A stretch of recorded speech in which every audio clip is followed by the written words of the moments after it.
Euro, we think short term, it will be supported by hawkish ECB. The interesting part is that the interest rates have started, inflation has started showing downward signs in Eurozone also. So while still you can expect that ECB will continue to be hawkish because they have a longer way to go. So in the shorter period, short term, Euro will be supported by the hawkishness of ECB.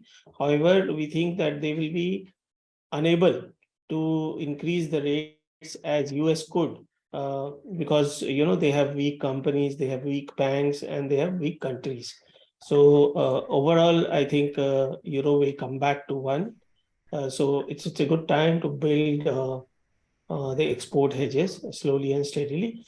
It has in the immediate period, Euro rupee can move to 1991 or Euro dollar can move to 1.10, 1.12. But we expect a reversal and it will come back towards parity or 83, 85 on Euro rupee. That's our thought process as of now.